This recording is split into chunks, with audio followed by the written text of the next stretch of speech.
Marami ang naantig sa naging desisyon ni Bimby Aquino matapos niyang matanggap ang kanyang unang sahod bilang co-host ng Itbulaga. Alamin kung paano niya ginamit ang kanyang unang kinita at ang mga hakbang na kanyang ginawa na umani ng paghanga mula kay Chris Aquino at sa maraming netizens.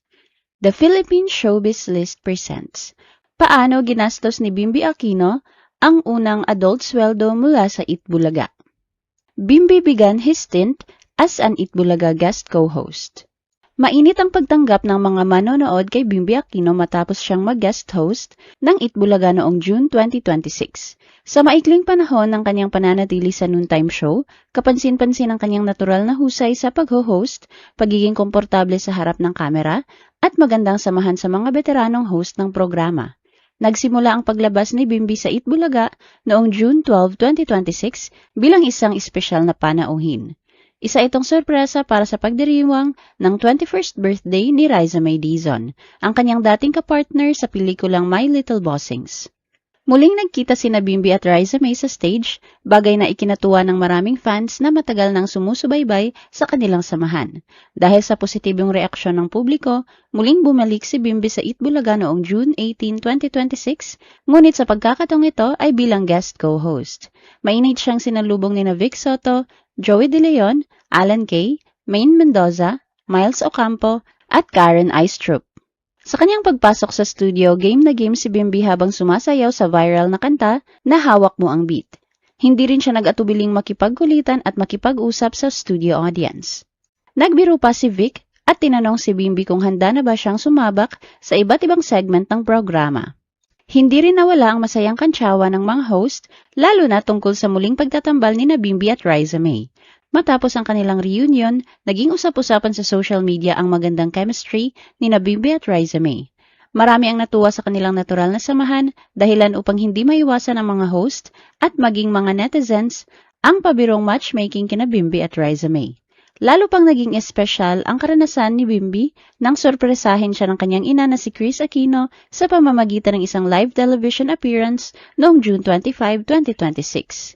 Ipinakita ni Chris ang kanyang buong suporta habang pinapanood ang pagho-host ni Bimby at hindi rin nagpahuli sa pagbibiro tungkol sa tambalan ni Bimby at Riza May. Ibinahagi rin ni Chris ang kanyang kasiyahan na personal niyang nasaksihan at naipakita sa publiko ang suporta para kay Bimby. Bimby received his first salary. Isa na namang mahalagang milestone ang naabot ni Bimby matapos niyang matanggap ang kanyang kauna-unahang sweldo bilang guest co-host ng Itbulaga.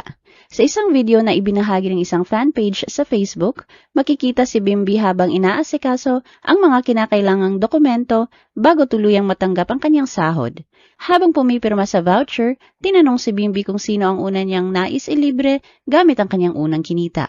Hindi nagdalawang isip si Bimby sa kanyang sagot at sinabing ang kanyang ina na si Chris ang gusto niyang i-treat bilang pasasalamat sa lahat ng suporta at pagmamahal na ibinigay nito sa kanya.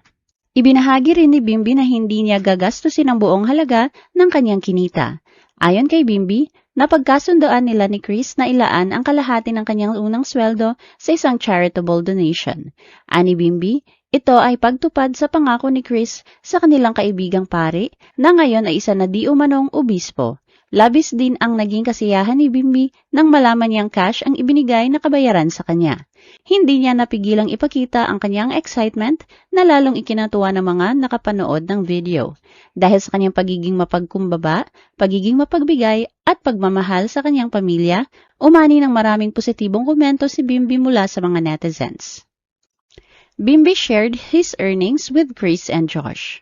Hindi maitago ni Chris ang kanyang pagmamalaki kay Bimby matapos nitong ipakita ang pagiging responsable at maalalahanin sa kanilang pamilya kahit nagsisimula pa lamang ito sa kanyang trabaho bilang guest co-host ng Itbulaga.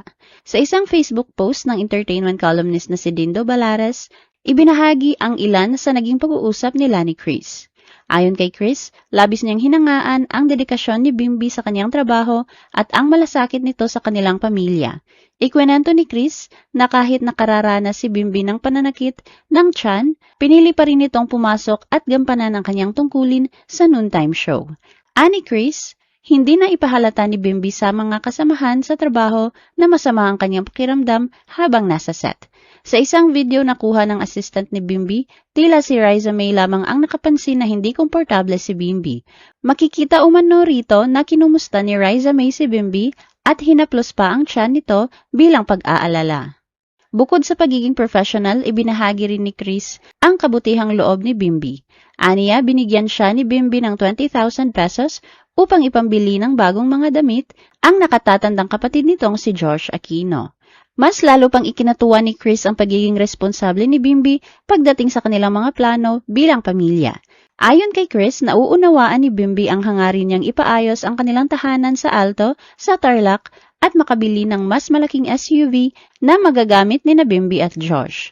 Ibinahagi rin ni Chris na ang kanilang maliit na pamilya ay may nakagawiang pagtutulungan sa pag-abot ng kanilang mga layunin. Aniya, bawat isa sa kanila ay handang magbahagi ng kanilang kakayahan upang maisakatuparan ang mas malalaking pangarap para sa kanilang lahat. Dahil sa mga ibinahaging ito, maraming netizens ang humanga kay Bimby.